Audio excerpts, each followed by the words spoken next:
ایمان والوں میں نے تم پر نماز کو فرض کر دیا ہے، میں نے تم پر نماز کو فرض کر دیا ہے اور زکوٰۃ کو بھی فرض کیا ہے میں نے۔ قرآن مجید فرقان میں 700 سے زیادہ مرتبہ قرآن کہہ رہا ہے، لیکن آج ہم کیا کرتے ہیں؟ ہم قرآن کی بات کو مان رہے ہیں یا اپنے نفس کی بات کو مان رہے ہیں؟ اور میرے نبی پاک صلی اللہ علیہ وسلم کے غلاموں یاد رکھنا، لوگ کہتے ہیں کہ اللہ کی ذات کے سامنے کسی کو کھڑا کرنا، اللہ کے ساتھ کسی کو شریک کرنا، یہ شرک ہے۔ صوفیہ کہتے ہیں یاد رکھو، جو بندہ اپنے نفس کی پوجا کرتا ہے وہ سب سے بڑا مشرک ہے۔ یہ صوفیہ لوگ ہیں، روحانی نیت کے جو بادشاہ ہیں، پیشوا، وہ یہ بات لیتے ہیں، وہ کہتے ہیں نہیں وہ تو شرک ہے ہی، لیکن جو اپنے نفس کی پوجا کرتا ہے، اپنے نفس کی خواہشات کو پورا کرتا ہے، اس نے اپنے نفس کو بت بنا لیا ہے۔ جو اس کا نفس کہتا ہے وہ کرتا ہے، جو خدا کہتا ہے وہ نہیں کرتا، وہ سب سے بڑا مشرک ہے۔ اذان ہوتی، قرآن کہتا ہے زور کی نماز ہوگی، آ جاؤ نماز کی طرف، اور دل کیا کہتا ہے؟ چھوڑو پھر پڑے گے۔ اس نے خدا کی مانی یا دل کی مانی؟ بولیے ذرا۔ قرآن اور میرے نبی کو فرماتے ہیں زور کی نماز ہوگی، فجر کی ہوگی، اذان ہوگی،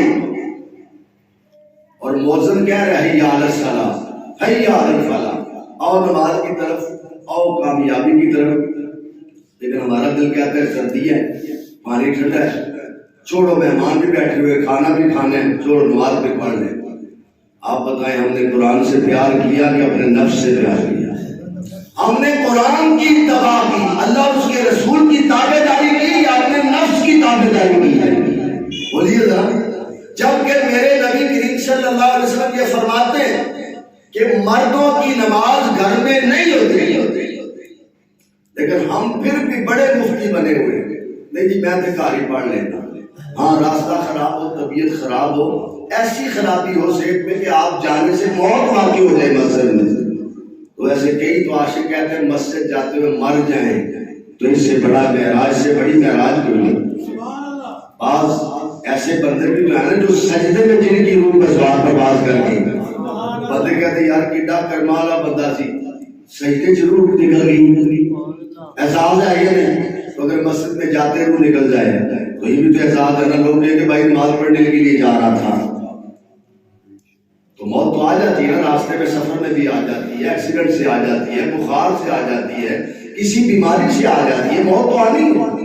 لیکن اگر اللہ اور اس کے رسول کا حکم سمجھ کے ہم مسجد میں آئے تو پھر کیا حرج ہے؟ لیکن ہم مسجد میں آتے ہیں، آپ میں نہیں بلاؤں گا بھی آپ کو، آپ بولیں گے بھی نہیں، ویسے مسجد میں آنا چاہیے، کیونکہ میرے نبی کریم صلی اللہ علیہ وسلم، اور پھر یہ بات ہے کہ بات آپ کی جو ہوتا ہے نا وہ کڑوا ہوتا ہے، ہمارا ایک مزاج بن گیا کہ سچی بات میں کسی کو بہت تعلق خراب ہوتے ہیں، لیکن جب کسی کو بھی آپ سچی بات کہیں نا، بیٹے سگے کو بھی، وہ بھی آپ سے ناراض ہوتے ہیں، اپنے بچوں کو کوئی بات اہل و عیال کو کہتے ہیں وہ سچی بات سن کے ناراض ہو گئے، کیونکہ سچ کڑوی دوائی ہے سچ، لیکن سچ کیا ہے؟ سچ یہ ہے کہ بھائی ہم نے اللہ اور اس کے رسول کا حکم ماننا ہے۔ اب آل یہود کے اندر بھی یہی عادت تھی کہ وہ حق کو چھپاتے تھے اور باطل کو ظاہر کرتے تھے، حضور علیہ السلام کو ماننے سے وہ انکار کرتے تھے، لیکن حضور علیہ السلام کی شریعت کو یا آپ کے احکامات کو مٹی میں ملانے کی کوشش کرتے تھے، اور کافروں نے، مکے والوں نے کہا تھا ہم حضور کے پیغام کو مکے سے بھی باہر نہیں نکلنے دیں گے، مکے سے باہر نہیں نکلنے دیں گے، لیکن میرا رب طاقت والا ہے، میرا رب طاقت والا ہے۔ میرے رب نے فرمایا سنو مکے کے کافروں، تم تو کہتے ہو مکے سے حضور کی آواز باہر نہیں نکلے گی، میرے نبی کی آواز اور پیغام پوری دنیا میں پہنچے گا، جدھر بھی دیکھو گے لا الہ الا اللہ محمد رسول اللہ کی آواز بلند ہوگی۔ سارے ذمکاری یہ معاملہ ہے اور یہ حقیقت ہے، اس کو ہمیں تسلیم کرنا چاہیے، ہمیں اپنی زندگی کو بدلنا چاہیے، اور ہمیں سوچنا چاہیے جن قوموں کو اللہ نے تباہ و برباد کیا ہے، قوم عاد ہے، قوم سمود ہے، آل یہود ہے، بنی اسرائیل کی تمام قومیں، 1,24,000 نبی آئے، ان کی قومیں حضرت نوح علیہ السلام کی کی قوم، 900 سال 950 سال تبلیغ کی، چند بندے مسلمان ہوئے، چند بندوں کی عقل نے کام کیا کہ اللہ کے رسول سچا کہتے تھے. لیکن کیا ہمیں سوچنا چاہیے کہ آج ہمارا کن لوگوں میں شمار ہے؟ ہم کیا کرتے ہیں؟ محبت کا دعویٰ حضور سے اور محبت ہم کر رہے ہیں دنیا سے. میرے جیسا بندہ بھی یہ کام کر لے، یہ کر لے، چلو ابھی نماز پڑھ لیں گے، یہ کر لیں، پورا ہفتہ نماز نہیں پڑھی، جمعہ پڑھ لیا. جمعہ پڑھنا ثواب کا کام ہے، یہ کتنی بڑی عزت کی بات ہے. لیکن جو پورا ہفتہ 5 نمازیں تم نے ضائع کی، ان کا جواب دے کون ہوگا؟ میں نے چھوڑ لیا تو آپ تو جواب نہیں دیں گے، جواب تو نہیں دوں گا. آپ چھوڑیں گے تو آپ جواب دیں گے. تو ہمیں اس بات کا عہد کرنا ہے، سوچنا ہے کیا ہم قرآن کے مطابق عمل کر کے زندگی گزارے یا نہیں گزارے. ہماری نا عادت بن چکی ہے، ہمارا ہر بات کو اپنے اوپر فٹ کر لیتے ہیں. یار یہ فلاں بات فلاں آدمی نے کہی، وہ ہمارے لیے کہی، لیکن یاد رکھیں ہمارے لیے نہیں. ہر بندہ اپنے لیے کا جواب دے ہوگا، اور وقت دور نہیں، موت آئے گی، آنکھیں بند ہوں گی تو فوراً یہ سارے معاملات آخرت کے شروع ہو جائیں گے. تو پھر اس وقت ہمارے پاس سوال کا جواب نہیں ہوگا. ہم نے اس سوال کے جواب کی تیاری کہاں کرنی ہے؟ عام سادہ سی بات کر کے بتاتا ہوں، بچہ میٹرک کے پیپر دینے جاتا ہے، گھر تیاری کرتا ہے یا جس دن پیپر ہو اس دن تیاری کرتا ہے؟ بتائیے. سینٹر میں جانے سے پہلے امتحانات کی تیاری ہوتی ہے، اور میٹرک میں بچے مہینہ 2 مہینہ رات کو سوتے نہیں. 2 بجے اٹھ کے دیکھو تو بچے پڑھ رہے ہوتے ہیں. کیا کہہ رہے ہو بیٹا؟ تیاری کر رہا ہوں. میں نے کہا میٹرک کا پیپر ہو، 8 پیپر ہو یا 10 پیپر، ان کے لیے تو جاگنا پڑتا ہے 2 مہینے، اور کام بھی سارے چھوڑنے پڑتے ہیں، روٹی کو بھی نہیں دیکھا جاتا. تو جہاں جا کے ہم نے کبھی واپس ہی نہیں آنا، جہاں ہم نے سدا رہنا ہے، اس کے لیے بھی کوئی تیاری ہونی چاہیے یا نہیں؟ وہ تیاری کیا ہے؟ اللہ اور اس کے رسول کی تابعداری، اللہ اور اس کے رسول کی فرما برداری، قرآن سے پیار، قرآن سے گہرا تعلق، قرآن سے محبت، قرآن پہ عمل کرنا. اور آل یہود کا یہی کام تھا کہ اللہ رسول نے جو بتایا، جو انہوں نے توریت میں پڑھ رکھا تھا، اس پہ بھی انہوں نے عمل نہیں کیا.